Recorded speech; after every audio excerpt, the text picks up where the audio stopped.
Tá.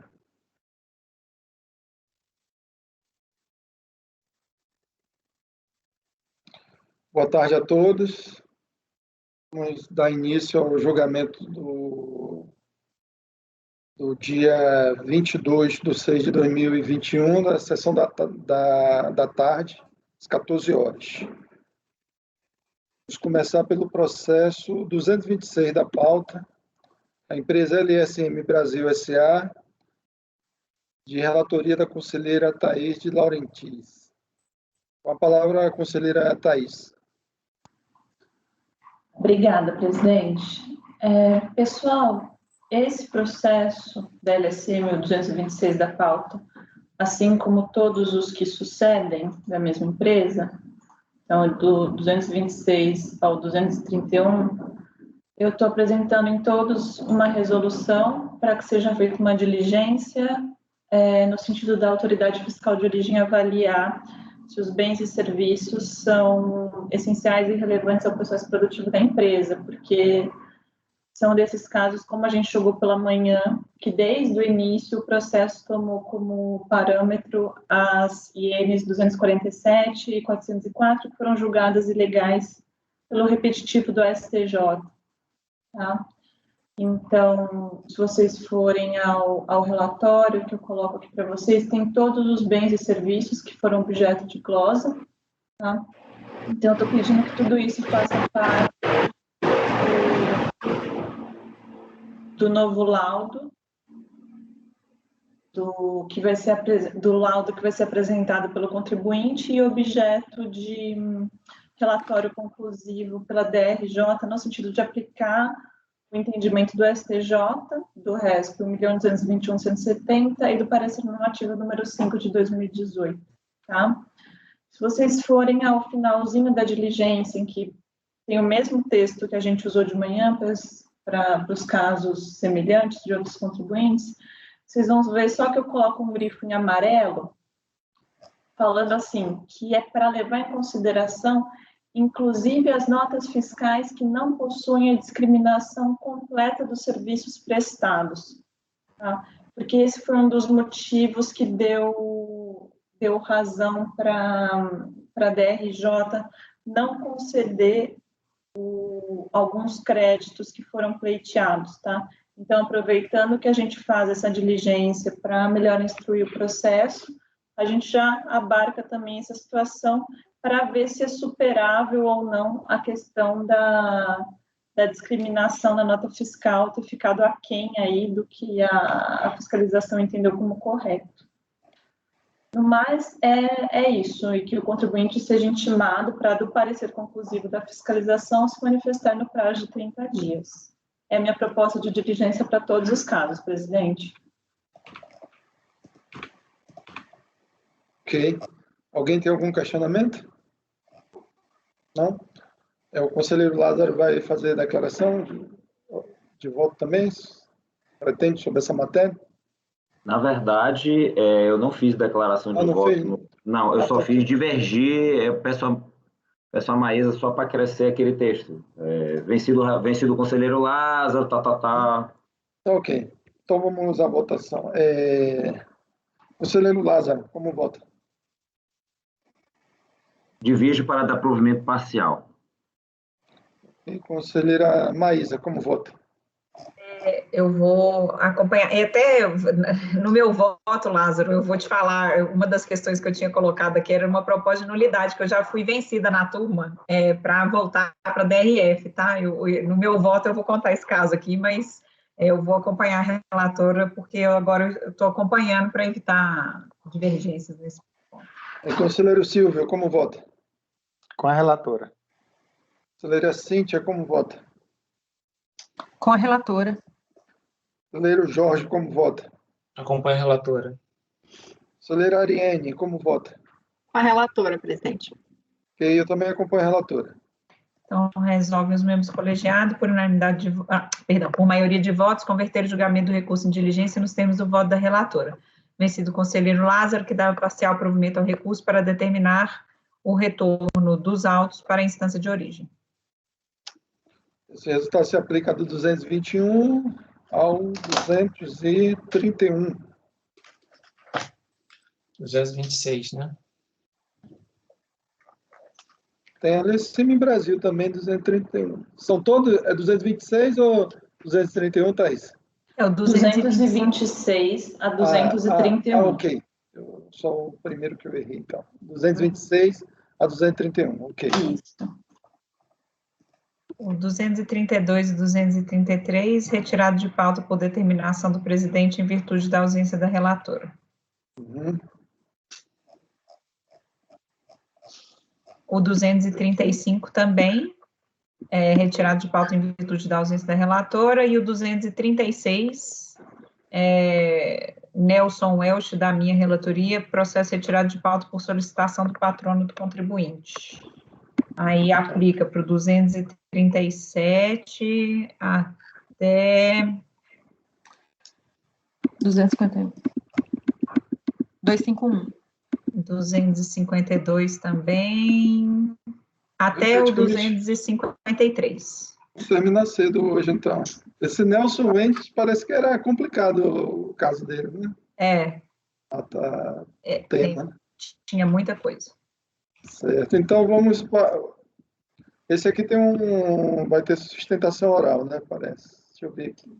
O patrono entrou na sala? O patrono entrou, Marco Antônio? Não, presidente. Só tem mais esse processo para agora à tarde, né? Então vamos julgar aqueles processos de ontem, né? Aguardar mais um pouco, ver se o seu patrono aparece. Ok? O que foi que ficou para trás de ontem mesmo? Presidente? Sim? Vejo aqui na tela que ele acabou de entrar. Eu vou fazer Entrar, contato então com ele. pode convocá-lo, então. Ok. Eu lembro que de ontem ficaram os meus da CMA, CGM. E 2 meus da Wise. E se quiser votar o que eu pedi vista de mesa também. Pode ler? Beleza, a gente procura fazer Qual logo. vai ser agora, presidente? Desculpa, que tem o patrono. É o 234, Oxiteno. Obrigada. Esse Oxiteno não pediram para retirar de pauta, né? No mês passado tiraram todos. Isso mesmo, presidente. Não, é uma proposta de diligência, né? Convocado, presidente. É a mesma coisa, é a diligência igual da Thaís. É diligência também? Uhum. Tá.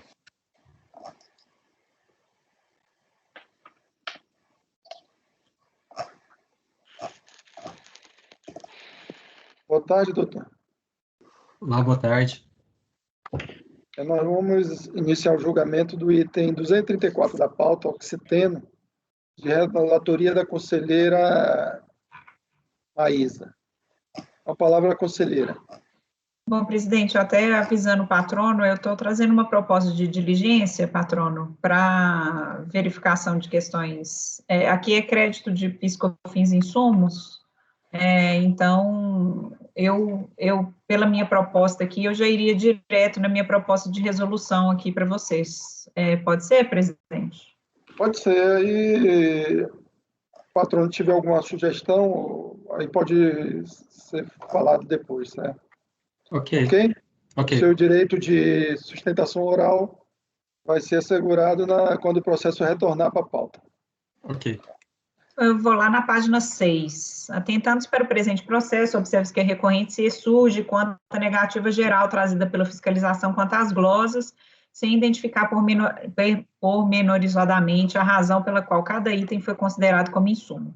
Ademais, após o recurso voluntário, a empresa anexou aos autos laudo técnico referente ao processo produtivo da empresa e quadro esclarecendo a aplicação de parte dos itens glosados em seu processo produtivo, conforme a petição das folhas 1002 e seguintes. Aí tem os itens nitrogênio gás, vapor 42, água clarificada e gás natural, dentre outros. Ainda que a fiscalização tenha trazido uma planilha com uma coluna intitulada Motivo da descaracterização no despacho decisório, observa-se que essa planilha apenas indica o que seriam, de forma bem geral, os próprios bens glosados. Não se identifica, portanto, as razões específicas para que aqueles itens não fossem considerados como insumos, sendo a negativa do crédito justificado pelo fundamento geral trazido pela fiscalização nas INs 247 e 404. Diante desse cenário, essa relatora já entendeu em outros casos que caberia ser reconhecida a nulidade do despacho decisório nesse item, para que fosse emitido novo despacho para a revisão dos itens glosados à luz do novo conceito de insumo definido pelo STJ. Contudo, uma vez que já saiu vencida anteriormente nesse colegiado, conforme a resolução 3402.002.928, já ultrapassa a minha proposta de nulidade do despacho para que seja oportunizada a fiscalização, a revisão das glosas perpetradas à luz do novo conceito, sem prejuízo de uma eventual declaração de nulidade futura, caso permaneça o litígio sobre algum item específico que necessite de uma análise no duplo grau de jurisdição administrativa. Cabe, portanto, a fiscalização avaliar o quadro e o laudo técnico anexado pelo sujeito passivo aos presentes autos quanto a alguns dos itens glosados, e a eventual revisão das glosas perpetradas, considerando a essencialidade e relevância dos itens para o processo de produção da pessoa jurídica, na forma do parecer normativo COSIT 5 e do julgamento do STJ, como, por exemplo, os equipamentos de proteção relacionados na planilha elaborada pela fiscalização. Importante que a fiscalização identifique a razão pela qual entende que os itens cuja glosa deve ser mantida não se enquadram no conceito de insumo, oportunizando à empresa a eventual complementação de documentos que entenda necessário para demonstrar que o item é essencial ou relevante à produção. Por fim, como salientar que não consta dos presentes autos documentos ou informações claras a que correspondem as despesas de cabotagem. Pelo relatório fiscal do despacho decisório, a descrição das despesas de cabotagem é feita como se tratasse de despesa de transporte e inspeção de embarque de navio de carga a granel. Aí eu fiz a transcrição. Por sua vez, no recurso voluntário, a empresa descreve que essas despesas seriam de armazenagem para transferência de produtos entre estabelecimentos da pessoa jurídica. Aí eu faço a transcrição também. Não está claro, portanto, a que se referem essas despesas, sendo importante o esclarecimento por parte do sujeito passivo com documentos que evidenciem a natureza dessas despesas. Também não são claras as razões pelas quais a empresa considera que houve eventual equívoco da fiscalização em considerar as informações prestadas no balancete quanto às receitas de exportação, quando correto seriam as receitas registradas no DACOM. Entretanto, da forma geral, como consta dos presentes autos, não se identificam razões concretas para solicitar diligência nesse item. Diante dessas considerações, propõe a conversão do processo de diligência para que a autoridade fiscal de origem oportunize a recorrente a apresentação de esclarecimentos complementares e documentos quanto às despesas consideradas como insumos que a fiscalização entenda pela necessidade de complementação da documentação, as despesas de cabotagem, esclarecendo a natureza dessa despesa, quando ela é paga pela pessoa jurídica, anexando documentos exemplificativos que evidenciem essa natureza. 2, elaborar relatório fiscal conclusivo, relatando os documentos e as informações que foram apresentados nos presentes autos, trazendo os esclarecimentos e as considerações pertinentes quanto ao quadro de insumo e o laudo técnico apresentado pela pessoa jurídica nos autos, e a eventual revisão das glosas de insumos perpetrados, considerando a essencialidade e relevância dos itens no processo de produção da pessoa jurídica, na forma do parecer normativo COSIT 5, da nota técnica 68, da PGFN, e do julgamento do RESP 1.221.170. Importante que a fiscalização identifique a razão pela qual entende que os itens cuja glosa deve ser mantida não se enquadram no conceito de insumo, conforme relação de itens constantes do despacho decisório. Concluída a diligência antes do retorno do processo SK, intimar a recorrente do resultado da diligência para, se for do seu interesse, se manifestar em 30 dias. É como propõe a resolução, presidente. Ok. Um questionamento? Eu queria fazer uma observação, se me permitem, apenas em relação no despacho decisório, né, a fiscalização, ela majora a base de cálculo da contribuição com base em informações do balancete, né? A gente até teve experiências já em casos, porque essa fiscalização ela seguiu em todos os trimestres até o final de 2005, né? Então, assim, o despacho decisório bem semelhante, ele foi replicado, né, para diversos outros, em diversos outros trimestres, né? E a gente tem visto, né, em outros casos, e aí também trouxemos essa informação em memoriais, foi protocolados nos autos nas folhas 1002, que a informação do balancete, ela pega a receita bruta sem desconsiderar, aliás, considerando, né, incluindo o IPI nessa base de cálculo. Então, a gente até demonstra nessa petição, a gente cola, né, a informação que, subtraindo o IPI dessa base de cálculo, a receita bruta é exatamente o valor que foi declarado no DACON, com o DACON sendo um pouquinho maior do que o balancete, né? Eu não sei se valeria a pena, já para evitar discussões futuras, que nessa proposta de diligência também faça o questionamento à fiscalização para que ela esclareça se aquele valor que ela considerou do balancete, ela consta o valor do IPI, se deve permanecer ou não esse valor. Então, patrono, eu até coloquei essa observação, falando que vocês não trouxeram muitas considerações específicas quanto a essa questão do DACON, não. Por que você entende que tem essa diferença? Essa questão do IPI, sendo bem sincera, eu estou tomando conhecimento agora, nesse momento que o senhor está fazendo a sustentação. Exatamente. Demorou para a gente, até foi uma questão de um laudo judicial que, em alguns dos processos, né, que eu comentei, a empresa acabou perdendo prazo para manifestação e ela judicializou, né? A gente até tem informações em laudo, que não caberia trazer aqui, porque é outro trimestre, né? Mas que a situação foi exatamente idêntica. Então, até... mas é porque eu não tenho elemento aqui nesse processo, tanto que eu até coloquei esse parágrafo aqui na minha resolução, porque eu tenho vocês fizeram um tópico pequenininho no recurso voluntário falando que tem essa diferença do DACON e que tem que considerar assim, que a gente questionou a empresa no começo, né? Ninguém soube falar, mas assim, isso veio até de aprendizados futuros, né? Então, se eu puder compartilhar, pedir a licença para vocês, aqui esse é o quadro realmente que a gente coloca, né? Então, aqui foram essas duas contas que a fiscalização utilizou para calcular, para tomar como base de cálculo, né? E fazer a majoração.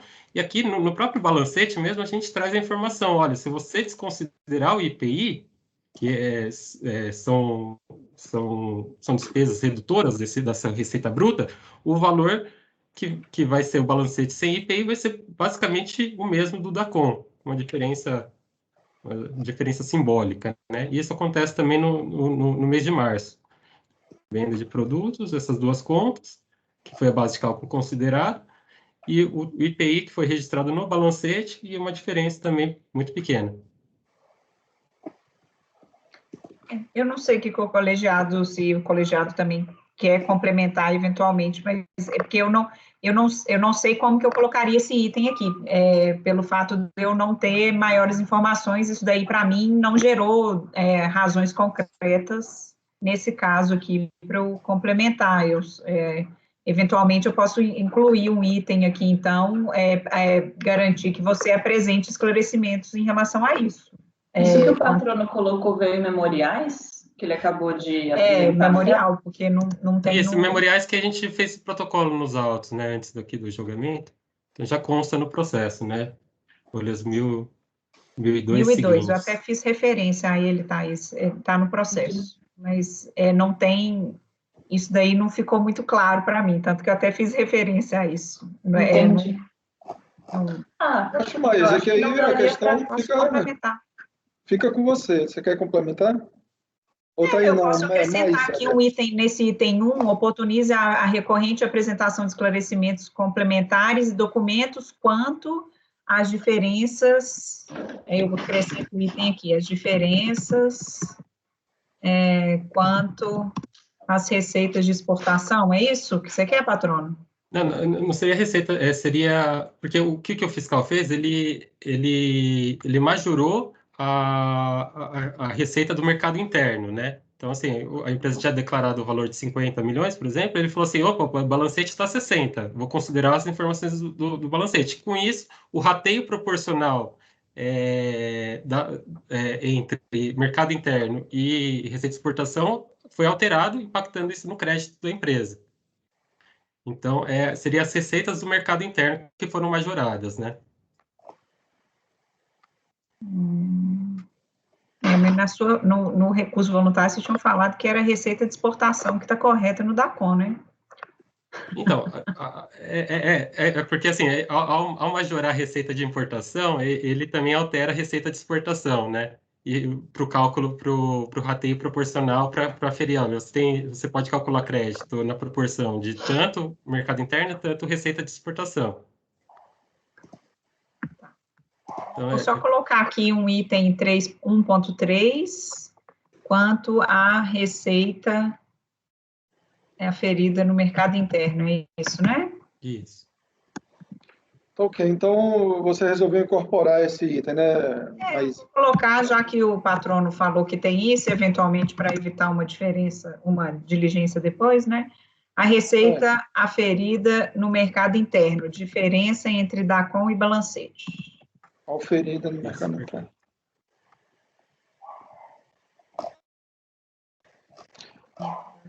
Ok, mais alguma coisa? Podemos voltar? Conselheiro Lázaro, como vota? Divido da relatora para dar provimento parcial ao recurso e determinar o retorno dos autos da DRJ para novo julgamento.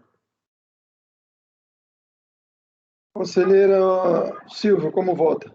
Com a relatora. Conselheira Cíntia, como vota? Com a relatora. Conselheiro Jorge, como vota? Com a relatora. E conselheira Ariene, como vota? Com a relatora, presidente. Ok, conselheira Thaís, como vota? Acompanho. Ok, eu também acompanho a relatora. Então, resolve os membros colegiados, por maioria de votos, converter o julgamento do recurso em diligência nos termos do voto da relatora. Vencido o conselheiro Lázaro, que dava parcial provimento ao recurso, para determinar o retorno dos autos para a instância de origem. Ok. Obrigado, doutor Renato. Obrigado, perdão. Boa tarde. Só um minuto. Acompanhou o julgamento pela recorrente o doutor Renato Damasceno Martins, OAB São Paulo, 328.437. Obrigado, boa tarde a todos. Obrigado, boa tarde.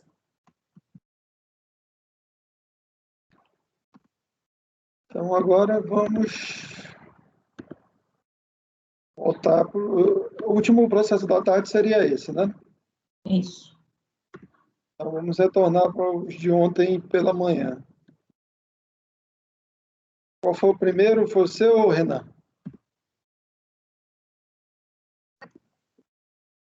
É o CMA do Renan. Deixa eu abrir aqui, então. Hoje à tarde, praticamente todos saíram de pauta, né? Foi. Muitos só com diligência. Lázaro e Jorge, foi excepcional eu trazer tanta diligência, viu? Juntou tudo de uma vez só, normalmente. Mas pelo que eu estou vendo aqui, os casos que eu tenho, é capaz de fazer também semana que vem, porque... Não, tá ótimo. Tudo vou para a academia mais cedo hoje, dar minha corridinha na orla. Eu vou adiantar um monte de coisa também. Corridinha na orla foi para deixar a gente... Com inveja? Com inveja. Eu ia falar, mas já que você falou, assim, é isso mesmo. Acho que a pessoa quer corridinha na orla foi para judiar de nós. Então deu certo? Deu certo? Consegui? Eu vou mandar uma foto para vocês. Ô, Lázaro, você que gosta de correr, eu descobri um outro lugar aqui em Brasília para correr agora, viu? O dia que você vier por aqui vai valer a pena, você vai achar que você está na orla. Ah, é? Onde que é? No lago, certo? Que lugar, que parte do lago? Ali no Península, que foi a área da Península dos Ministros. Perto do Dom Bosco ali? Não. Sabe o pontão? Sim. Eu estaciono no pontão, aí saio e vou ali onde era a Península dos Ministros, onde é a Península dos Ministros, mas eles quebraram as casas que chegavam até o lago. E aí fizeram uma pista de corrida até o Morro da Asa Delta, que é lá na 13. Quantos quilômetros dá? Uma pista deliciosa, 8 quilômetros, corridinha leve, delícia. Ah, tá, dá para fazer o 16 ida e volta. Não, 8 ida e volta. 8 ida e volta. Tá. Pô, não, mas tá ótimo. Não, eu não perguntei se eu ia correr 16, não. Hein? Foi só curiosidade mesmo. Uma delícia, bom demais. Bem na beira do lago, entendeu? Então dá maior visual de praia também. Ah, pô. Você mora exatamente aonde, Lázaro? Bairro que não é nada famoso, assim, para quem não é daqui. Horto Florestal. Quem é de fora conhece Barrondina, né? Campo Grande, mas eu moro no Horto Florestal. Não, mas você mora em Salvador. Onde você mora? Salvador mesmo. Sim, sim. O bairro que é o Horto Florestal. Sim, mas é que eu não sabia onde que... Ah, tá. Presidente, eu vou e começar o Pedro pelo 2013, só visita, 29. né? Só vai passear. Como 2013 e 29, tá? 2013 e 29. Vai ser pelos meus mesmo? É o item 92 da pauta, né? Vamos começar pelo de Renan, então. O CMA CGM do Brasil, item 92 da pauta. Com a palavra, o conselheiro Renan. O processo foi de ontem pela manhã, né? Da sessão do dia 21, às 9 da manhã. Tá, é que eu vou aplicar uma decisão diferente para os outros dois processos. Tá, aqui é mais um daqueles que a gente discutiu bastante no primeiro dia de lançamento da multa do 107.4E, do DL 3766, né? Informação fora do prazo ou da forma prevista pela Receita. Nesse caso específico, o contribuinte, a autoridade aduaneira constatou que o contribuinte apresentou retificações de conhecimentos eletrônicos na importação após o prazo de 48 horas previsto no artigo 22, inciso 2D da IN 800, tá? Então, o contribuinte apresentou impugnação, unanimidade, e isso é interessante a gente destacar, que a DRJ conheceu apenas em parte da impugnação, porque entendeu que haveria concomitância. A ação judicial era uma ação coletiva, tá? Eu traguei uma ação coletiva da Centronave e que existiria concomitância em grande parte da impugnação apresentada pelo contribuinte. Eu trago aí que a concomitância identificada pela DRJ foi equiparação de retificação de dado fornecido tempestivamente à prestação extemporânea de informação, ofensa aos princípios da razoabilidade e proporcionalidade, aplicação do Instituto da Denúncia Espontânea, sendo negado provimento quanto aos demais tópicos. E aí, quando não foi reconhecida a concomitância, foi negado o provimento, que seria a ilegitimidade passível bis in idem. O contribuinte satisfeito, ele recorreu ao CARF, alegando de início a necessidade de retorno dos autos à primeira instância, em virtude da inexistência de renúncia ao contencioso administrativo, já que a ação for interposta pela Centronave, associação civil que atua no interesse dos associados, pessoa diversa da hora recorrente CMA-CGM do Brasil. Defende que seria necessária a comprovação de sua autorização para o ajuizamento da ação pela Centronave, requisito esse não cumprido pela recorrente, o que lhe impediria, inclusive, a execução da sentença caso procedente. Traz ainda em seu recurso demais argumentos já defendidos em primeira instância, enquanto todos os outros itens sequer foram, em parte, apreciados. Que é a legitimidade passiva, sobre a retificação, aplicação daquela solução de consulta 2 de 2016 que a gente já conhece, denúncia espontânea, o bis in idem e ofensa aos princípios. Já partindo para o voto, e aí tentando resumir um pouco a minha decisão, eu de início trago a legislação, óbvio, e é mais quanto a essa questão da concomitância, que o colegiado já até teve a oportunidade recentemente de tratar disso, né? A DRJ ela entendeu que haveria concomitância porque quando da emissão da decisão, consultou o site dessa associação, da Centronave, e verificou que a CMA-CGM era filiada a essa associação. E isso, no entendimento da DRJ, já seria suficiente para comprovar que a CMA estaria abrangida nessa ação coletiva.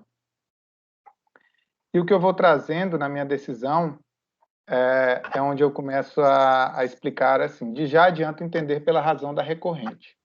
A simples verificação na lista de filiados da associação à época do julgamento da impugnação não faz presumir a substituição do contribuinte no polo ativo da ação ordinária, daquela ação coletiva, né? Nesse sentido, é um entendimento pacificado no julgamento do RE 573232, em sede de repercussão geral, emendado pela própria recorrente sua peça recursal.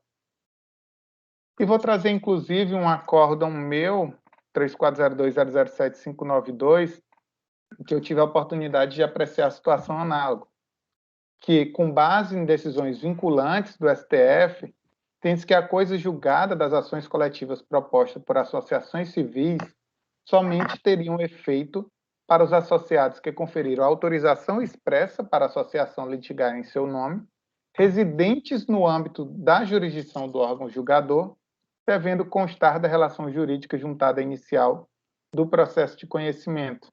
E aí, inclusive, emento essas decisões do STF. Então, essa presunção que a DRJ fez simplesmente pela CMA constar na lista de filiados não é suficiente para se comprovar essa substituição processual.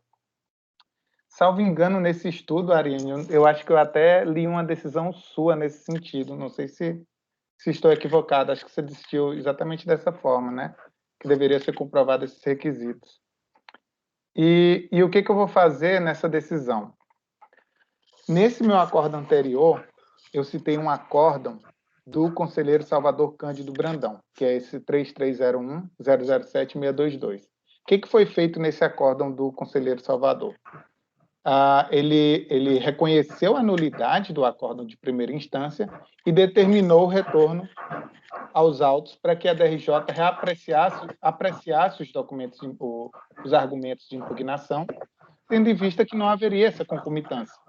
Então, a decisão do CARF, nesse acórdão da 3301, foi exatamente nesse sentido. E eu peço, venha aqui para trazer... Tem alguém com o som aberto, gente? E aí eu peço até venha para ler parte dessa decisão da 3301, porque que se decidiu pela nulidade e o retorno do processo à DRJ. Eu trago em negrito o trecho. E interessante destacar que esse acórdão, que eu estou aqui lendo um trecho, ele é relativo à mesma empresa, CMA, à mesma ação ordinária e à mesma associação. Então, é tudo igual, muda apenas o período, né, da autuação. Então, diz o conselheiro, sem fazer prova de que a recorrente realmente é associada desta associação civil e sem verificar na ação judicial se a recorrente autorizou expressamente a referida associação a propor ação coletiva em seu nome, a DRJ não conheceu dos argumentos da impugnação, que coincidem com a discussão travada em âmbito judicial em razão da concomitância, não proferindo julgamento sobre esses pontos da controvérsia. A retrodecisão de piso deve ser anulada para que parte não conhecida seja analisada e julgada em seu mérito pela instância administrativa. Isso porque, embora não negue e nem comente sua situação de ser associada à Centronave, a recorrente afirma a inexistência de autorização expressa, conferindo legitimidade processual para a associação defender seus interesses. Então, sem ler o restante, a decisão que tomou o colegiado naquela oportunidade é a que eu vou seguir aqui. Tá? Ao menos a princípio, e vou explicar as diferenças ao final. Eu pediria venha apenas para ler, lá no finalzinho dessa decisão, um trecho que eu negritei e sublinhei. No caso concreto, e aí aplica-se também ao caso desse processo, a ação coletiva tramita na seção judiciária do Distrito Federal, enquanto a recorrente está estabelecida no município de Santos, no estado de São Paulo, submetida à jurisdição do TRF3 e não do TRF1.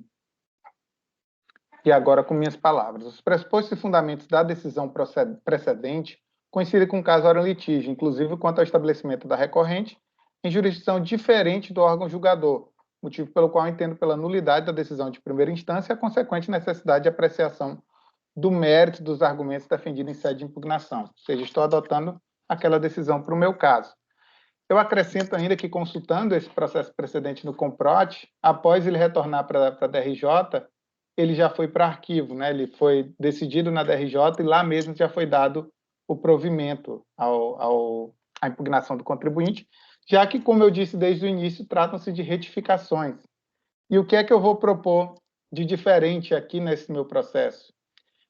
Apesar de estar reconhecendo a nulidade da decisão da DRJ, eu estou propondo não retornar os autos para emissão de um novo acórdão, com base no artigo 59, parágrafo 3º do decreto 7235, né, em virtude do princípio da eficiência, Aqui mesmo eu aprecio os argumentos por entender que o mérito é benéfico ao contribuinte. Então, para que vamos declarar nulidade quando o julgamento de mérito seria benéfico ao contribuinte? As retificações, e aí é bem aquilo do processo da Thaís, né, que a gente julgou ontem, se eu não me engano. São as retificações, aqui são todos, pelo que eu consultei nos autos, o próprio auditor fala também aqui que está autônomo pelas retificações, seria a aplicação direta da SCI 2 de 2016. Trago acórdão nesse sentido da impossibilidade de autuação nas retificações, e desta feita, sendo a atuação comprovadamente relativa às retificações de informações, deve ser reconhecida a retroatividade benigna prevista no artigo 106 do CTN, pelo exposto, voto por dar provimento ao recurso voluntário, cancelando a exigência. É o meu voto. Ok. Alguém tem alguma dúvida? Eu tenho, presidente, mas eu acho que a Ariane pediu para falar antes que eu. Ariane. Ou ficou essa mãozinha levantada aí, Ariane? Quero falar assim, Silvio, você falou do acórdão nosso lá da ATE, até na última sessão que eu participei com o Lázaro, a gente também tocou nesse ponto, né, Lázaro? Lá na ATE, a gente tinha chegado num entendimento de que a gente deveria analisar os dois recursos extraordinários, né, julgados em repercussão geral e aplicar o entendimento dele. Essa era uma posição que a gente vinha construindo. Acabou que depois, esses casos da TE, eles dizem respeito a uma ação da ACTC. E lá, o que aconteceu? Certa ou errada, a liminar juntada nos processos era em sentido contrário à jurisprudência do STJ e do STF. Mas ela era uma decisão judicial, e aí a gente não tinha muito o que fazer. Aí, na penúltima sessão, o que a gente resolveu? Não, de qualquer forma, eu teria que julgar com base na decisão judicial, como eu não tenho mais elementos aqui, apesar de saber que, enfim, o TRF3 já tinha julgado a questão, mas como não havia nos autos nada que desconstituísse aquela ação, a gente resolveu baixar os processos em diligência.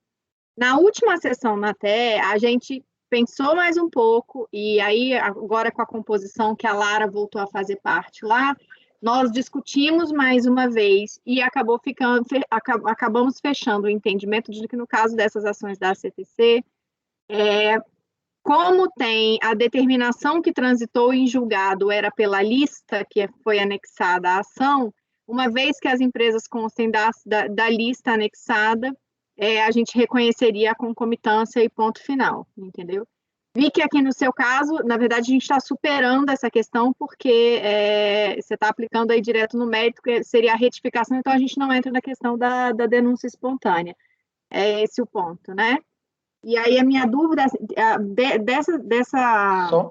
Só te interrompendo, é que eu acho que na da CTC seria o objeto da ação seria denúncia espontânea. Isso também mesmo. Tem, na ação judicial também tem retificação. Então, esse tema aqui, em tese, estaria também sujeito à ação judicial, tá? Pois é, porque lá o tema exclusivo é a aplicação da denúncia espontânea, entendeu? Não havendo, né, tendo havido a correção antes de qualquer autuação da autoridade fiscalizadora, imperaria aí a denúncia espontânea. Aqui, então, no objeto da ação judicial são os dois, denúncia espontânea e o próprio mérito da retificação. São vários os temas, eu enumerei no relatório. Tá. A retificação, ofensa a princípio de razoabilidade, proporcionalidade e aplicação do Instituto da denúncia espontânea. Certo. Uhum. Okay. Mas eu acho que também, assim, né, como chegou ao mérito, não sei se compensa a gente ficar aqui muito nessa discussão, não sei o que vocês acham. É isso, como avançou para a análise do mérito, nesse caso aqui foi positivo, eu também acho que não é exatamente esse o ponto. Eu acho que a concomitância lá era desejada pelo contribuinte, né, nesse seu processo, né? Pois é, que a ação judicial beneficiaria ele. É muito simples, você pede para o contribuinte apresentar a prova de que ele era parte no processo. Exatamente. Aqui eu teria que solicitar que o contribuinte não é parte do processo, porque ele quer que esse tema seja apreciado no CARF. Isso. Conselheiro Lázaro. Sou eu, presidente. Agora tem minha vez para a Ariane. Tá ok. Então, Thaís. Obrigada. Na hora que eu vou falar, começa a obra. Não, eu ia perguntar só do resultado, porque ontem no meu, Renan, o que a gente fez não foi aplicar retroatividade benigna, foi cancelar o auto, porque não se aplica aquela infração que é por não apresentação de informação para o caso de retificação, porque você apresentou, né? Só que depois você retificou. Então, os casos que eu olhei de precedente sobre esse tema cancelavam, sem aplicar a retroatividade benigna. E foi assim que a gente fez no meu caso ontem. Eu não sei se eu estou perdendo algum ponto.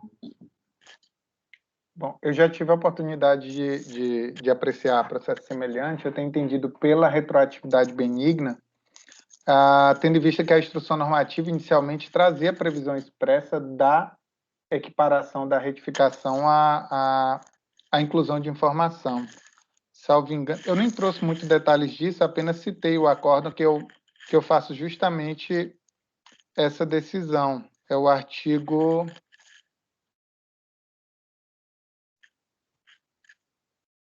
Agora, para eu achar o artigo, vou ter que entrar lá na decisão.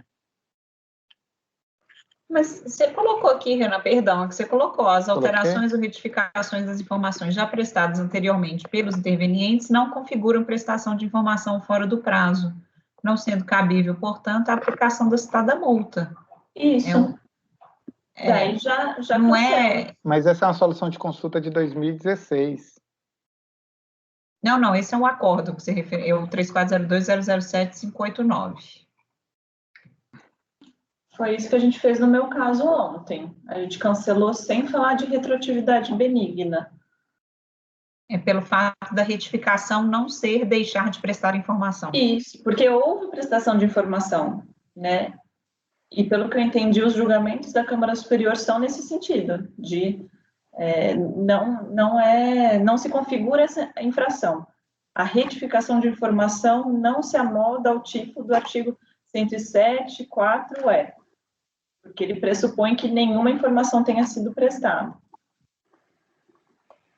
Tá, deixa eu só achar o dispositivo que eu estou me referindo. É daquele caso da CMA, Thaís? Isso, o meu caso que a gente julgou ontem, o último, no final do dia, a gente estava cansado. É o artigo o meu 45, também da manhã. É o artigo 45, parágrafo 1º da IN 800.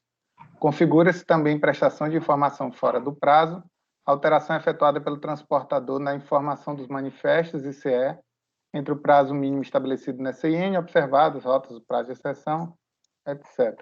Então, a instrução normativa inicialmente trazia a previsão de que configura também informação fora do prazo, essa alteração efetuada pelo transportador. Então, o próprio ADE Corep 3/2008, que é muito utilizado nesses autos de infração, ele traz justamente previsão nesse sentido, que nesse acórdão que eu cito, como esse tema já era mais pacífico, eu não trouxe tantos detalhes, mas nesse acórdão que eu citei, da 3402, que é de minha relatoria, eu trago justamente esse dispositivo da IN 800, artigo 45, parágrafo 1º, que foi revogado em junho de 2014, e o ADE Corep 3/2008, que diz que a penalidade será aplicada por cada deferimento automático ou não de retificação.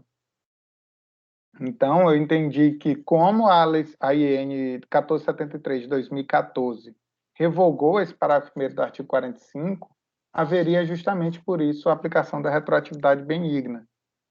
Eu até, à época, citei o acórdão 3003.000.709, do conselheiro Marco Antônio Borges. Entendi. Eu acho que eu considero que todas essas INs, ADR, não sei o que, tudo é ilegal. Porque é um ponto difícil também, mas assim, nós estamos discutindo algo que não terá, no final das contas, pelas conclusões, Thaís.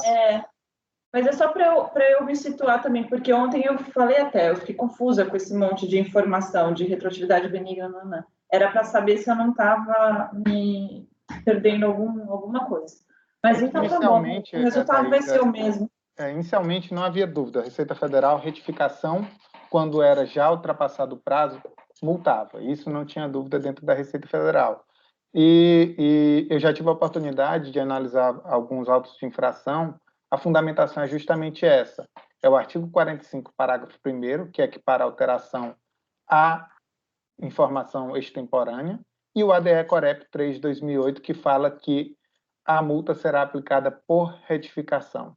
Então, como existia uma legislação inicial prevendo essa multa, e com a publicação da IN 1473 de 2014 deixou de aplicar a multa na retificação, então é por isso que eu concluo com a retroatividade benigna para esses casos. Ok, conselheiro Lázaro. Vou divergir do conselheiro Renan.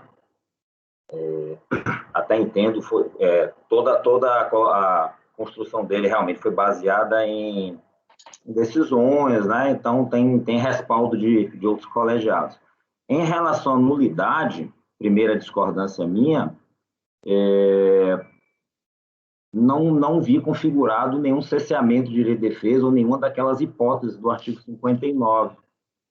E o caso em questão me parece muito mais uma divergência de decisão, um entendimento num sentido, um entendimento em outro, do que uma nulidade, né?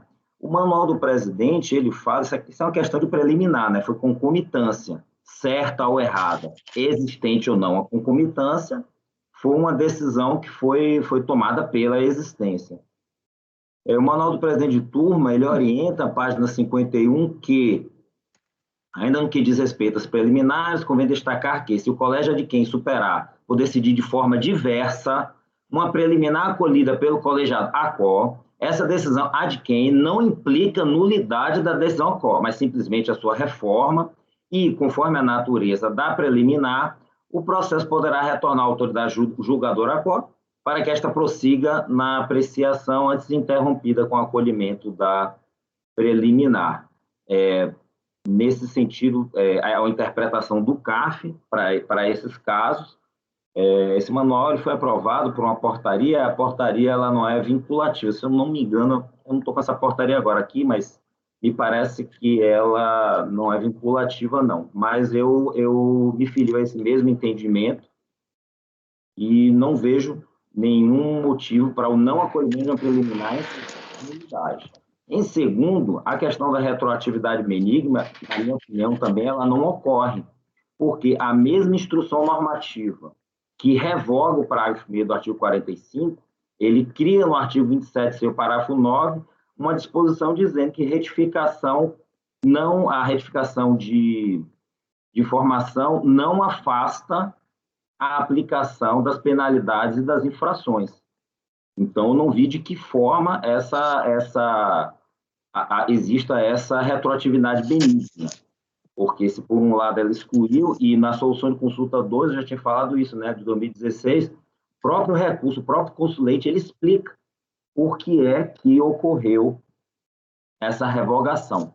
Além do mais, a lei permanece lá, né? Aí é apenas uma questão de interpretação, não houve revogação de lei. O dispositivo do artigo 107 continua válido.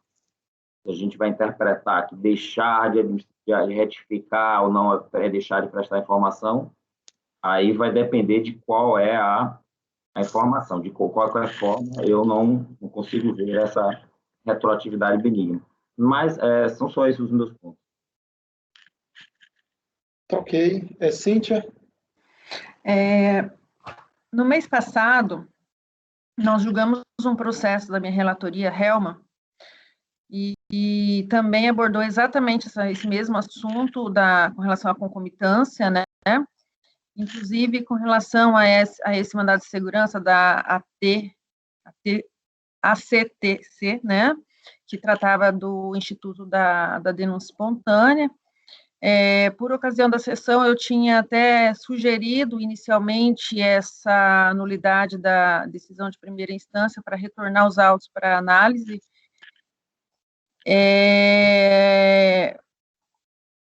foi cogitada essa possibilidade, porém, eu concluí aqui que eu fiz uma análise com relação ao que foi abordado, ao que pese a concomitância considerada pela DRJ. E como ela havia adentrado ao assunto, nós superamos esse entendimento da necessidade de retorno para a DRJ e passamos a analisar o mérito, né? Então, só estou falando isso, Renan, porque é exatamente essa a forma como você está colocando aqui. Inclusive, nesse voto, eu citei também essa decisão do conselheiro Salvador, né? E também a decisão judicial, esse mesmo acórdão que você utilizou aqui, o 3301-007622, e o colegiado, por unanimidade, acatou essa superação da supressão de instância para julgar o mérito, né? Inclusive foi negado o provimento, mas foi por conta da análise que já tinha sido feita pela DRJ, ao que pese a configuração no entendimento da DRJ de uma concomitância. O seu caso é o contrário, você está superando por conta do 59, parágrafo 3º, mas, assim, independente do motivo, o colegiado, no mês passado, superou isso, por unanimidade. Estou fazendo essa colocação aqui a título de lembrança, né, do posicionamento do colegiado, e com relação a essa questão que a Thaís levantou, da retificação ou da falta de tipicidade, é porque no seu voto aqui de ontem, da CMA, Thaís, eu estava olhando aqui também, o auditor fiscal, ele tinha considerado deixou de prestar a informação, deixou de prestar informação, e você até abordou, né, até na ementa aqui, a possibilidade de retificação com base também nos fundamentos dessa solução de consulta aqui, número 2, 2016. Então, qual que eu entendo que é a diferença? A diferença é que aqui o Renan, ele está colocando que não se trata de deixar de prestar a informação, mas sim de apresentar uma retificação. É isso, né, Renan? Essa é a diferença que eu estou vendo entre um processo...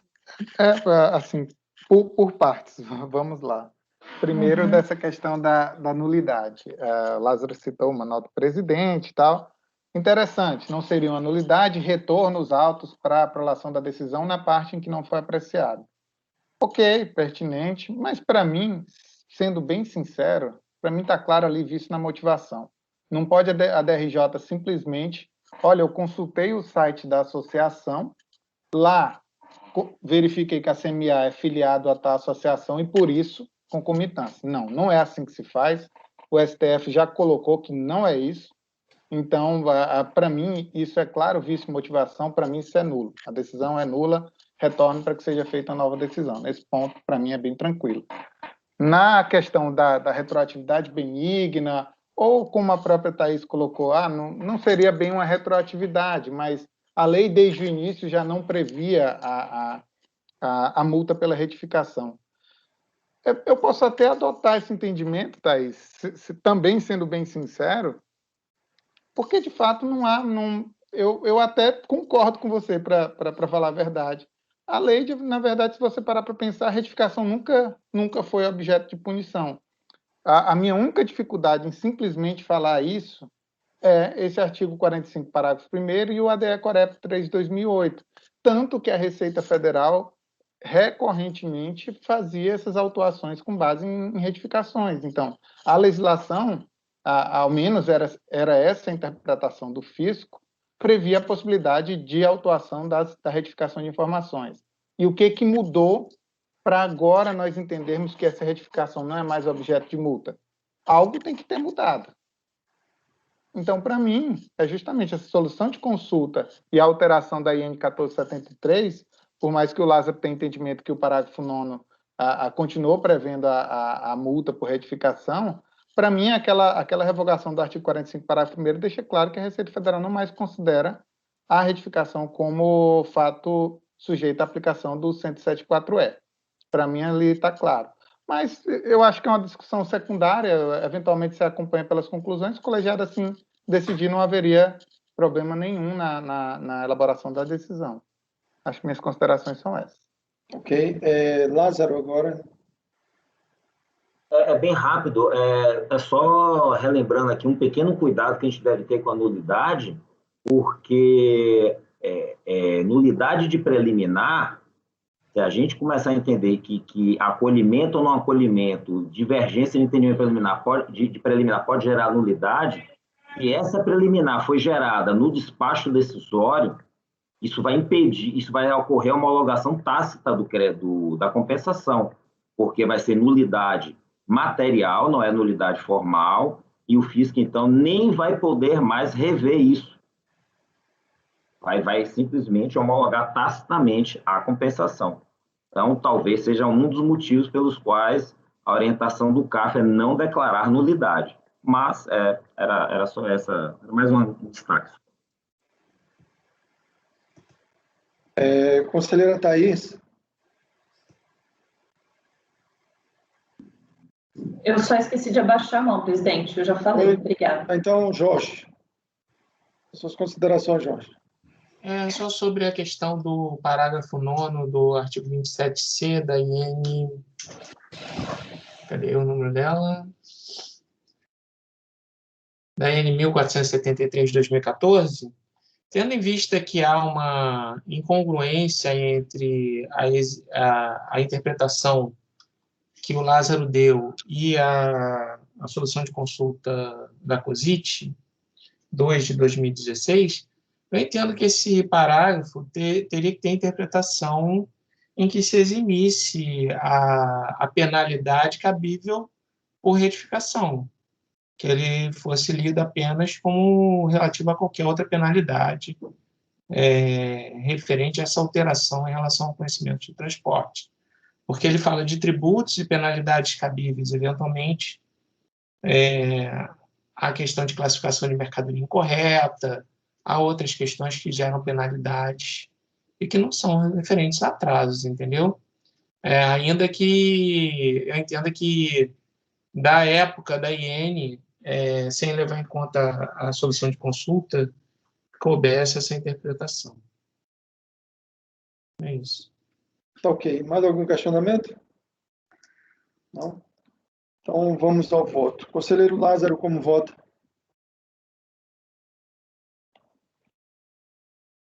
Eu apresento voto divergente pelo provimento do recurso, sem declaração de nulidade e desconsiderando a retroatividade benigna. Ok, conselheira Maísa, como vota? Desculpa, Lázaro, você dava provimento? Não entendi. Foi feita a retificação. Eu olhei aqui nos autos. Eu não estou vendo algum caso de como tenha sido, não consegui, pelo menos agora, verificar que tenha sido algum erro grosseiro. É aquela linha que eu uso, uma linha intermediária. Eu não vi uma retificação que pudesse, de alguma forma, causar algum prejuízo à fiscalização. Não tendo sido algum erro grosseiro de retificação, ou não, pelo menos, não tendo sido comprovado, eu dou provimento ao recurso para cancelar a aplicação da multa pela retificação. Mas eu não entendo que haja nulidade. Ele está o voto do Silvio Renan não é para uma preliminar de nulidade. Eu rejeito a preliminar de nulidade do recurso e acolho o provimento e dou provimento no mérito. Seria pelas conclusões, Pelas conclusões. Pelas conclusões. No mérito, pelas conclusões. Bom, mas rejeito a preliminar de nulidade. Okay. Ficou mais claro agora?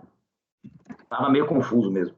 Não, é porque como você estava dando provimento, você estava indo pelas conclusões, né? Por isso que...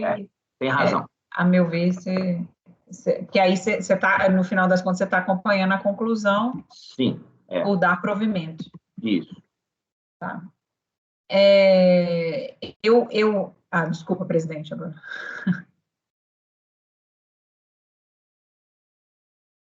Como você vota? Tá. Eu vou acompanhar o relator.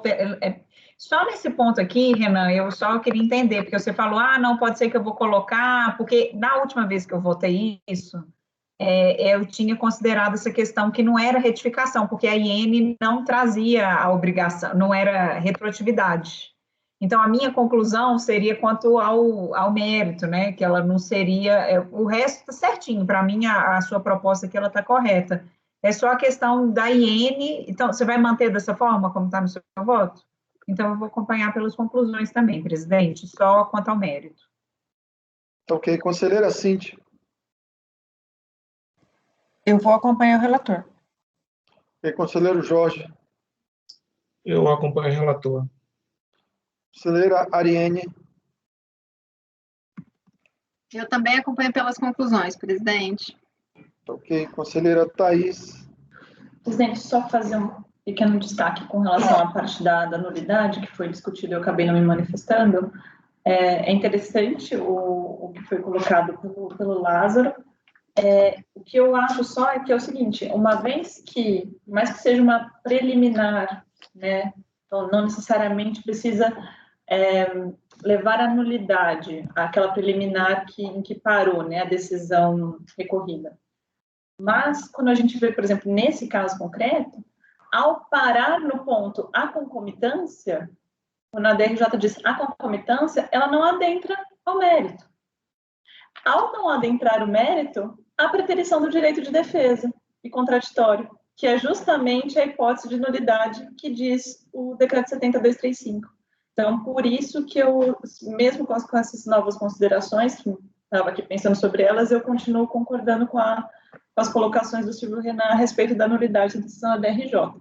Porém, teoria da causa madura, está pronta aqui para julgamento, é favorável ao mérito, e só que também vou acompanhar pelas conclusões, pelas razões que eu já tinha exposto, que é que para mim é uma questão de não se adequa à infração, né, do artigo 107.4e, à retificação. Então, com essas considerações, eu vou acompanhar o conselheiro relator pelas conclusões, presidente, com todo respeito. Em áudio, presidente. Eu acompanho o relator também. Presidente. Ficou, presidente, vamos ver. Acordo dos membros do colegiado por unanimidade de votos em dar provimento ao recurso voluntário. O conselheiro Lázaro acompanhou o relator pelas conclusões no mérito por rejeitar a preliminar de nulidade. As conselheiras Maísa, Ariane e Thaís acompanharam o relator pelas conclusões no mérito. Mas o Lázaro também. Eu também. Então, mas é porque o Lázaro rejeitava a nulidade. Mas daí, uma vez que ele perdeu isso, ele é obrigado a julgar o mérito. E julgando o mérito, ele acompanha o relator pelas conclusões. Então, eu vou colocar então ficou o conselheiro Lázaro, Maísa, Ariane e Thaís acompanharam o relator pelas conclusões no mérito. Isso. Mas, por favor, você acrescenta minha intenção de apresentar a declaração de voto, por favor? Você vai colocar, beleza. O conselheiro Lázaro manifestou interesse em apresentar a declaração de voto. Deu empate, né? Isso que eu estava pensando, deu empate, mas daí, como é auto de infração, mas é auto de infração de matéria aduaneira. Não, mas pelas conclusões, só o Renan teria que colocar se eventualmente fosse por maioria. Salvo engano. Ele teria que colocar o que é que ficou, que todo mundo acompanhou. Se fosse vencer. Não, em caso de empate, tem que ter o desempate, sim. Porque qual que é a tese vencedora? O Pedro votou... O voto coligado. Eu acompanho o relator. Então acho que não é preciso colocar a posição do quem votou pelas conclusões. Né?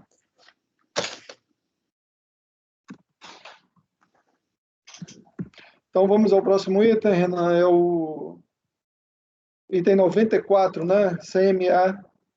Os outros, a decisão é a mesma, tá? É a mesma decisão? Ok. 2013, de resultado se aplica os itens 94 e 95. Eu vou abrir qual que é o repetitivo? Deixa eu olhar. 96 também tem vários aqui. É porque é repetitivo, né?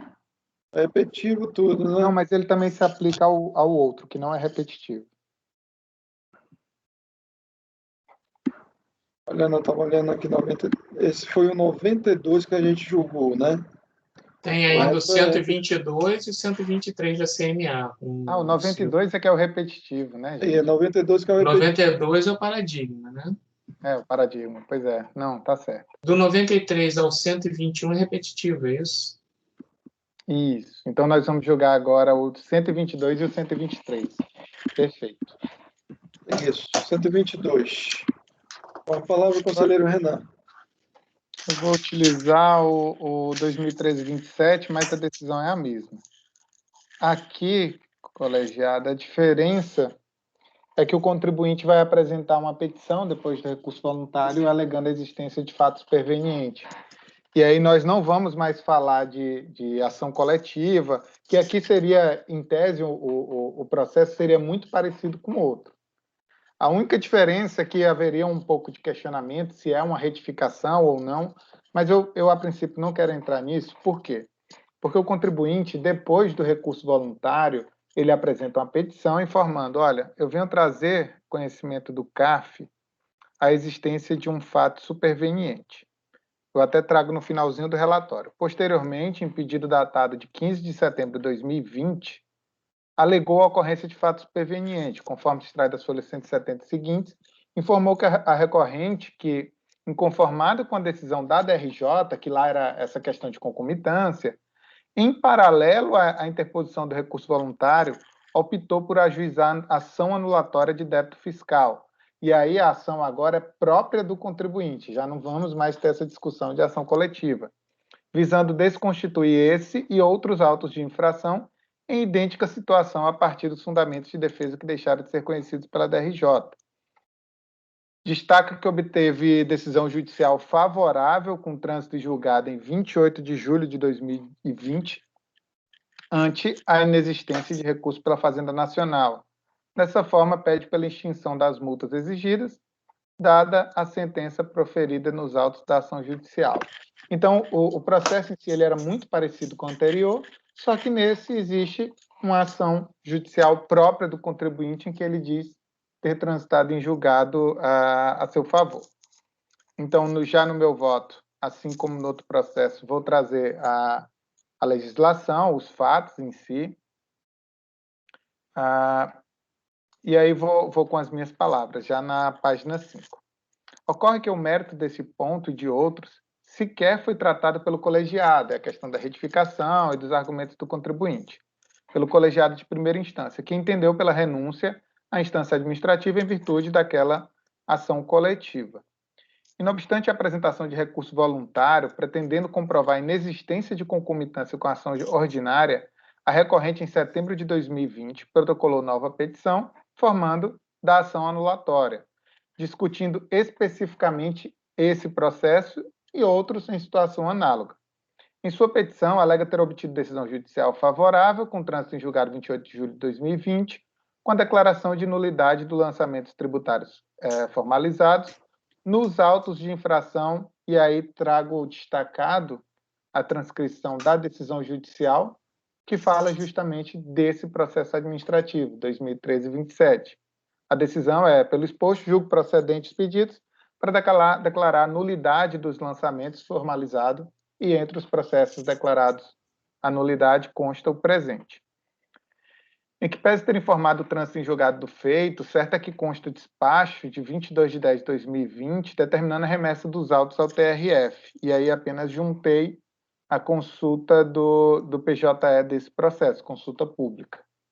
Apesar da inexistência da certificação do trânsito em julgado, não é qualquer modificação no resultado a ser proclamado por este Conselho, visto que o ingresso do contribuinte na via judicial para discutir o mesmo objeto ora litígio já importa em renúncia à instância administrativa nos termos do texto sumulado pelo CARF. E aí, utilizo o texto expresso da súmula CARF número 1. Apesar da ação judicial discutir especificamente o processo administrativo em litígio, em obediência à súmula CARF, deve este Conselho verificar se a matéria em discussão judicial abrange na totalidade a discussão administrativa. Em consulta inicial apresentada à Justiça Federal, o contribuinte alega a inexistência de renúncia ao contencioso, violação dos princípios da legalidade e a impossibilidade de autuação decorrente da retificação de informações, tá? A questão da retificação, ocorrência da denúncia espontânea e ofensa aos princípios da razoabilidade e proporcionalidade. A via judicial tem por objeto quase a integralidade dos argumentos tratados aqui na via administrativa, restando somente a discussão referente à ilegitimidade, no caso, né, ou legitimidade passiva, da agência marítima para ser sujeito passivo dessas multas, né? O tema aqui cabe discussão. O tema que aqui cabe discussão, entretanto, é recorrente e pacífico no âmbito do CARF. E aí a questão da ilegitimidade passiva do agente marítimo, da agência marítima, né, para figurar nessas multas do 107.4E. Eu digo que o DL 3766 e a IN 800 foram claras ao estabelecer a responsabilidade do transportador ou equiparado pelas informações relativas à carga, veículo ou operações que executar. A peço venho apenas para ler o artigo 4º, que eu trago transcrito negritado, formando expressamente que a empresa de navegação é representada no país por agência de navegação, também denominada uma agência marítima. Tem-se por agência de navegação, a pessoa jurídica nacional que represente a empresa de navegação em um ou mais portos no país. E aí o artigo 5º traz expressamente que as referências na SN a transportador abrangem também a sua representação por agência marítima. Então, há sim a legitimidade passiva da agência marítima para figurar no polo passivo dessa multa. Ademais, o próprio DL 3766 previu a responsabilidade de qualquer um que concorra para a prática da infração ou dela se beneficie. Portanto, resta afastada a ilegitimidade passiva suscitada pela recorrente. Estando os demais argumentos abrangidos pela ação anulatória, não restam outros argumentos a apreciar, devendo a unidade de origem acompanhar o desfecho da lide judicial e dar-lhe cumprimento quando definitiva. Pelo exposto, voto por conhecer em parte do recurso voluntário para, na parte conhecida, negar-lhe provimento. Como voto, presidente? Ok. Algum questionamento? Não? Então vamos ao voto. Como vota, conselheiro Lázaro? Com o relator. Conselheira Maísa? Eu dava provimento ao recurso, presidente, vou abrir divergência para entender que deveria ser aplicada a decisão judicial aqui no caso, né, transitou em julgado, então eu não aplico a súmula CARF nesse caso, uma vez que já teve o trânsito em julgado, então eu já aplicaria diretamente para cancelar a autuação pelo que consta, inclusive, aqui do relatório do conselheiro, então eu abro divergência para dar provimento ao recurso. Ok, conselheira Cintia. Oi, Renan?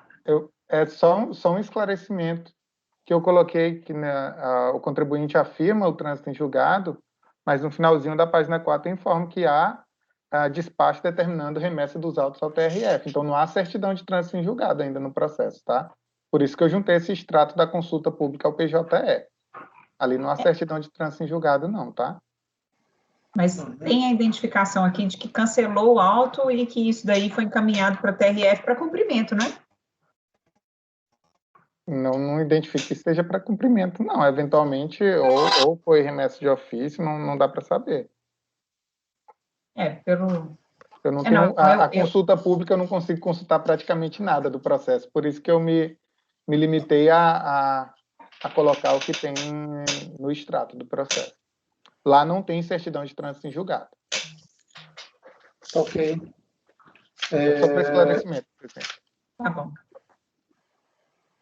Conselheiro Lázaro, votou Maísa, abriu divergência, agora Cíntia. Conselheira Cíntia. Eu acompanho o relator. Conselheiro Jorge. Acompanho o relator. Conselheira Ariene.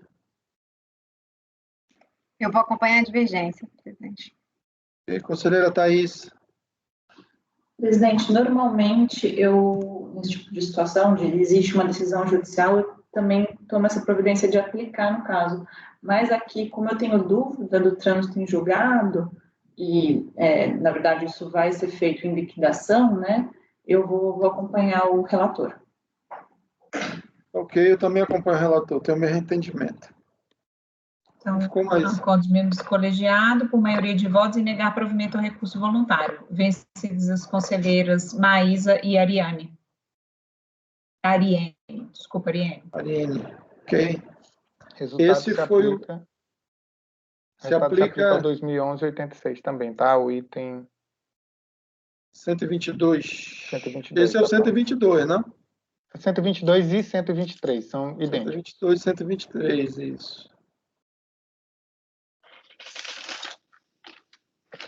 Agora a gente vai para o item 124 da pauta, Wise Logística International Limitada, de relatoria da conselheira Thaís. A palavra, conselheira. Vamos lá. Turma, esse caso é, entre aspas, igual a todos esses que a gente estava julgando ontem e que a gente voltou agora nesses últimos casos do Renan, sobre a aplicação da multa do artigo 107.4E do regulamento, né? Pela apresentação a destempo de informações, né, sobre a carga.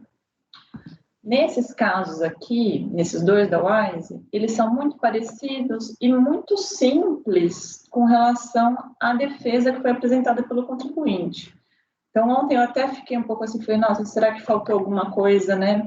Mas eu segui aqui o que foi trazido pela defesa e, no final das contas, analisando os casos, eu percebi também que não é um caso de uma simples retificação. São casos mais parecidos com o que a Maísa trouxe ontem, que realmente foi trazida a desconsolidação mesmo depois, em que tem os filhotes, né? Então, não foi um simples dado, né? Então, esse é o relatório, presidente. A multa foi mantida pela DRJ, tá? E daí, o que foi colocado para o CARF se manifestar? Uma questão de nulidade, né? Sobre o trabalho fiscal ser genérico e estar prejudicando a defesa, e não há, né? Se vocês forem aí no auto de infração, eu estou lendo o item 124, folhas 3 a 21, está devidamente motivado, com a legislação pertinente, não tem nenhum problema com relação ao direito de defesa a decretar uma nulidade aí do auto. Segundo ponto, ilegitimidade passiva. A gente acabou de julgar no caso do Renan. A gente sabe que há essa responsabilidade do agente, né, do agente de carga como responsável pela prestação de informações referentes às cargas transportadas. Tá no artigo 37, parágrafo 1º, do Decreto-Lei 37 de 36. Com relação ao mérito, ele vem falar sobre retificação de informações, tá?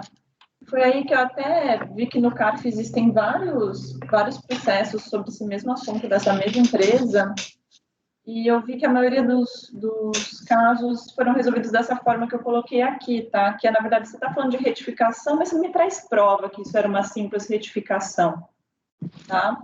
Então, você não se desincumbiu do seu ônus da prova de toda forma, e ontem, depois que a gente viu aqueles tantos casos, eu fiquei mais segura de que, na verdade, não é realmente uma simples retificação.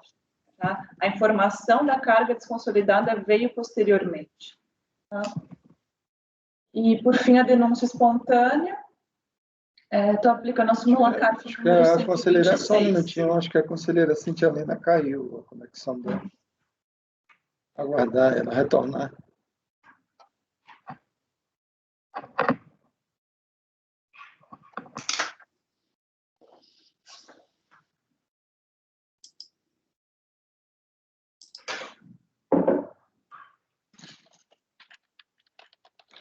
Só aproveitar a ocasião.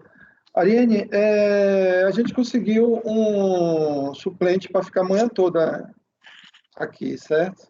Então, eu acho que para a gente não ficar na incerteza do horário que você vai sair, a gente pode estar julgando um processo importante, e aí não vai ter aparelho. Então, amanhã de manhã você estaria dispensado. Aí à tarde você retorna. Sim, ok. Combinado. Será substituída pelo conselheiro Miller.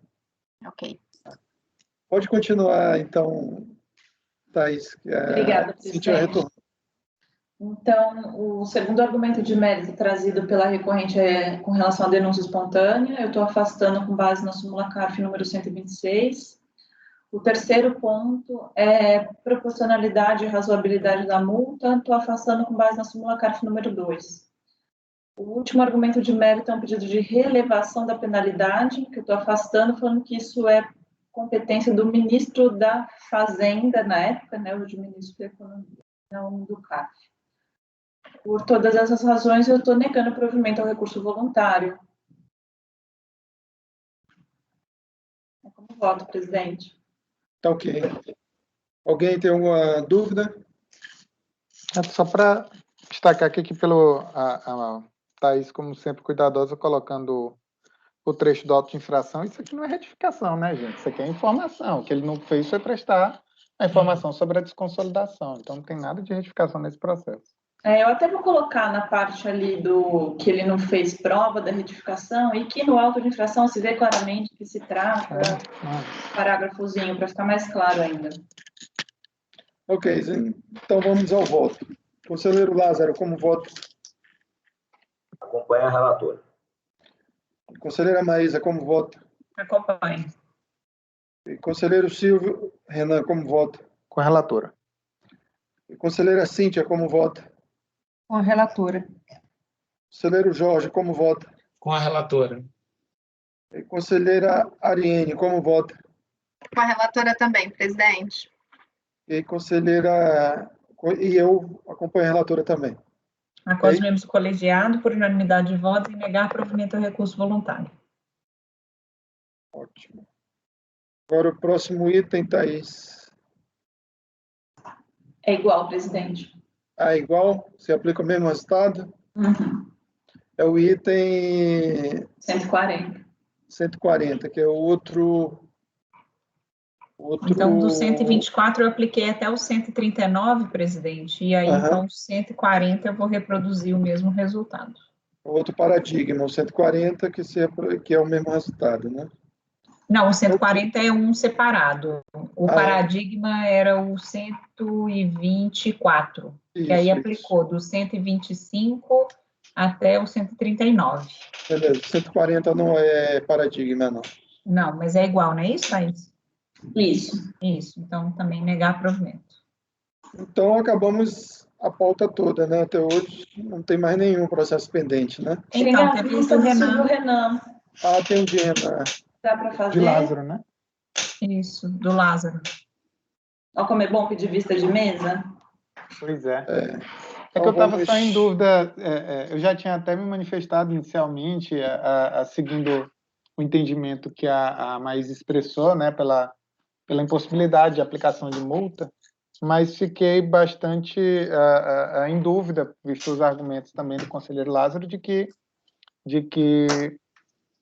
quando houve a decisão de mérito, né, ela não seria aplicável desde o início, por isso que ele entendeu que seria aplicável aquela multa da diferença de 1%, da multa de 1% em virtude da classificação fiscal incorreta. Pronto, classificação fiscal incorreta.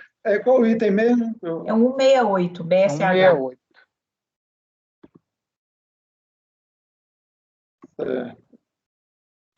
Assim, eu fiz uma pesquisa rápida de jurisprudência, de fato.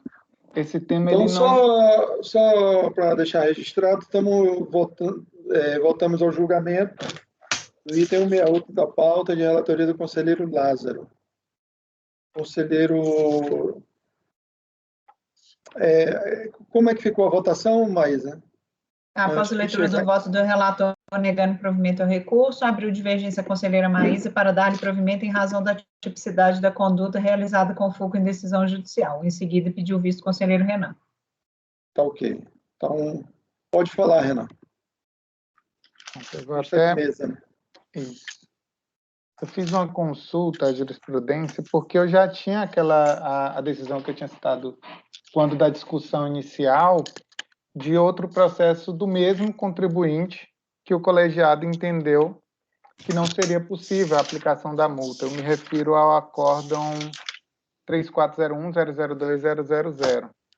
E analisando bem o caso e procurando outros acordos na jurisprudência, eu encontrei um da primeira sessão, que eu achei bem interessante o raciocínio, um acordo de 2012, o 1102-000-573. E o que foi lá colocado, que eu achei interessante, é que justamente a gente está tentando aplicar aqui para o caso o artigo 63 da Lei 9.430, que é aquele que traz a previsão na Constituição do crédito tributário destinado a prevenir a decadência, relativa a tributo de competência da União, cuja exigibilidade houver sido suspensa nas formas do CTN, não caberá lançamento da multa de ofício. E aí até o Lázaro falou, olha, aqui é somente na multa de ofício e, de fato, não teria sido lançada a multa de ofício. Só que a multa que está sendo mantida é a multa regulamentar da diferença. E aí a gente começa a imaginar, então essa multa regulamentar não está prevista no artigo 63. E o que eu achei interessante desse acordo da primeira sessão é que ele vai um passo atrás, na verdade ele retorna um passo. O que ele fala? Olha, o artigo 63 ele vai falar na constituição do crédito tributário. A multa regulamentar ela não é aplicada na constituição do crédito tributário. É por isso que o artigo 63 ele vem falar dessa multa de ofício, porque é justamente aquela multa em que você vai constituir o crédito tributário e ainda autuar em 75% ou uma alíquota majorada sobre o valor não pago. A multa regulamentar ela é pelo descumprimento de uma obrigação prevista no regulamento. E o interessante desse acordo que me fez ficar seguro para seguir a divergência é que é interessante. Lá era uma multa por não entrega da declaração. E olha como essa multa regulamentar ela não vai subsistir junto com a decisão judicial. Se o fisco autua o contribuinte pela não entrega da declaração, quando ele tem uma decisão judicial reconhecendo o direito dele de não apresentar, é o mesmo que você ir contra a decisão judicial. O fisco diz, tudo bem, você não precisa apresentar a declaração, mas eu vou te autuar por falta de entrega. Então, na prática, você tá indo contra o que foi previsto na decisão judicial. E eu acho que esse raciocínio se aplica bem para esse caso. Quando o contribuinte tem uma decisão judicial para classificar na ICM tal, se eu aplico a multa por erro na classificação fiscal, na prática eu estou indo contra o previsto na ação judicial. Então, por isso que eu entendo que a multa regulamentar ela não estaria nem nessa discussão aqui do artigo 63, nem na súmula CAF 17, porque o raciocínio dela é outro, é até anterior a isso tudo. Você não pode, e aí é o raciocínio bem colocado pela Maísa, você não pode autuar o contribuinte pela prática de uma conduta em que o juiz colocou como legítima. Então, foi justamente nesse sentido, de acordo com a consulta jurisprudencial, tendo inclusive um acórdão do mesmo contribuinte nesse sentido, que eu entendi por acompanhar a divergência, presidente. Ok. Lázaro falou que ia dar uma olhada também, mantém a mesma posição. Só uma dúvida em relação a essa decisão que o conselheiro Renan viu. Você falou que no caso da primeira sessão, no caso da não entrega de declaração, que era a DIPJ, no caso, né? Imagina a primeira sessão, havia decisão judicial, essa decisão foi revertida? Era de MOB. E essa decisão foi revertida? Deixa eu abrir a decisão aqui, eu não... Incabível a exigência de multa regulamentar quando vigente a ordem judicial, afastando a existência da entrega da DIMOB, e apresentadas as declarações quando da revogação da decisão. Então, quando a decisão foi revogada, o contribuinte apresentou as declarações posteriormente. Então, houve a revogação da medida antecipatória. Ok. Acho um pouco diferente, né? Porque a classificação, nesse caso do controle da aduana, você tem que fazer lá, naquele momento. Aí você imaginaria que agora, tudo bem, então eu perdi, então vou retificar minha DI e mudar a classificação. E parece que essa decisão não se encaixa no mesmo caso. Elas têm pressupostos fáticos diferentes. O que eu pesquisei foi a súmula 405 do STF, que parece ter um entendimento no sentido um pouco contrário. Quando a gente vai lá no STF, você consegue ver as súmulas e algumas decisões vinculadas a ela, né? Que é o que eles chamam de jurisprudência selecionada. Então, o que tem a súmula 405 do STF? Denegado o mandado de segurança pela sentença ou no julgamento do agravo dela interposto, fica sem efeito a liminar concedida, retroagindo os efeitos da decisão contrária. Jurisprudência selecionada. Esta Corte vem reconhecendo que a revogação de liminar opera-se excepcionalmente com efeito ex nunc dos mandados de segurança denegados com base no entendimento resultante do RE número tal, mas que tiveram a medida precária concedida anteriormente com fundamento de jurisprudência vigente à época. Tá, não é esse o caso. Aqui, o próximo. Natureza precária das medidas cautelares antecipatórias. Com efeito, é decorrência natural do regime das medidas cautelares antecipatórias que a sua concessão se cumpra sob risco e responsabilidade de quem as requer, que a sua natureza é precária e que a sua revogação opera efeitos automáticos ex tunc. Em se tratando de medida de mandado de segurança, há até mesmo a súmula do STF a respeito, a 405. A matéria tem atualmente disciplina legal expressa, aplicava todas as medidas antecipatórias. O seu cumprimento corre por conta e responsabilidade do requerente, artigo 475 do CPC, que, portanto, tem consciência dos riscos inerentes. E, se a decisão for revogada, fica sem efeito, restituindo-se as partes ao estado anterior. O mesmo ocorre em relação às medidas cautelares, cuja revogação impõe o retorno das partes ao status quo ante, ficando o requerente responsável pelos danos oriundos da indevida execução da medida. Eu acho que não há qualquer dúvida nessa decisão. Ele não fez a retificação com base em uma decisão judicial, porque não existe essa decisão judicial. Ele não fez a declaração. Você não pode dizer, eu fiz aquela classificação porque eu tinha uma decisão judicial. Não, você não tem essa decisão judicial. Ela simplesmente deixou de existir. No momento você diz, não, mas naquela época ela existia. Então eu pude classificar daquele jeito. Agora ela não existe mais, então não pode... Não, então você está dando efeitos ex nunc. Você está dizendo que a revogação só vale para frente. Então, respeito, a posição é bem interessante. Eu até levei um tempo, não estava entendendo muito bem a divergência, foi muito bem colocada, foi muito perspicaz, acho que é essa a palavra, mas eu acho que não havia decisão nenhuma em vigor em nenhum momento, porque ela simplesmente deixou de existir, depois e antes. Ok. Silvio Renan. A Thaís levantou primeiro. Oi, Thaís, eu não vi. Oi, Thaís. Obrigada, presidente. Não, é só para contribuir com o debate, porque, com certeza, a decisão liminar é precária. Com certeza, uma vez ela sendo extirpada do ordenamento jurídico, isso vai ter efeitos para o passado. Até porque essa é a função do Poder Judiciário, é sempre pegar o passado, né, aqueles fatos que foram levados ao Poder Judiciário. Então, se você não traz para o passado, você não tem nem tutela a ser alcançada, né, a ser dada. Mas o ponto, na minha opinião, e por que eu estou acompanhando o raciocínio do Silvio Renan e da Maísa, é que o que é uma decisão judicial? A decisão judicial é lei entre as partes do processo, enquanto ela vige. Tá? E enquanto ela vigia, ele estava procedendo de acordo com o seu conteúdo, né?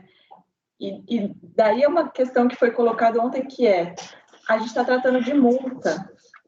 Multa é uma consequência da infração à lei. A lei para o contribuinte, à época dos fatos, era a classificação fiscal que ele adotou.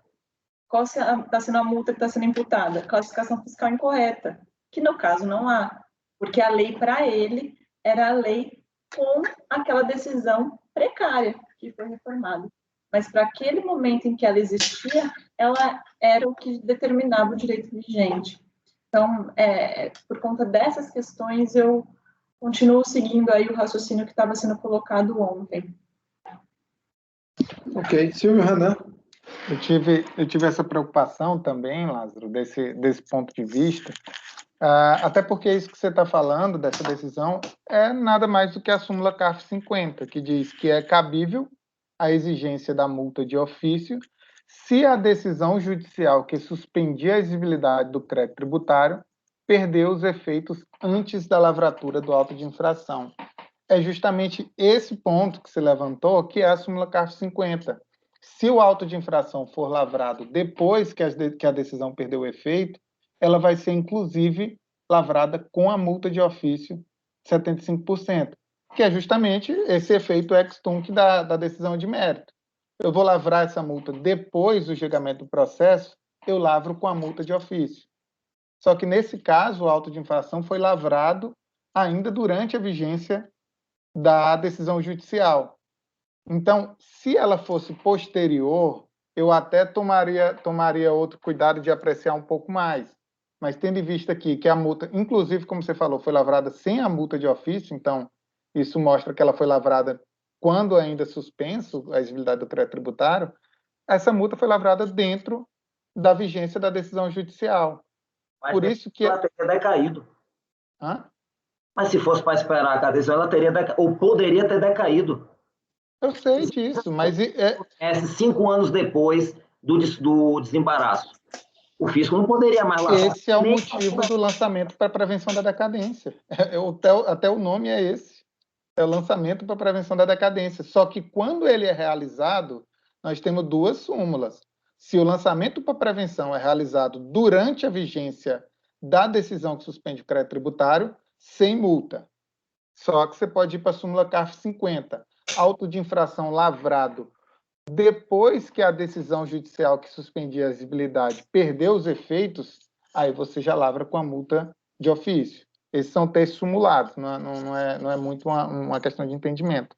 E nesse caso específico, a decisão judicial, a autuação, ela foi feita durante a vigência da decisão judicial. Então, é mais um motivo, pelo que eu entendo, pelo raciocínio da divergência, e teria dificuldade em simplesmente adotar esse efeito ex-tunc, apesar de estar corretíssimo, tanto que isso é uma súmula CARF. Tá ok. Prontos para votar? Então, Silvio já expressou seu voto, né? Então, conselheira Cíntia.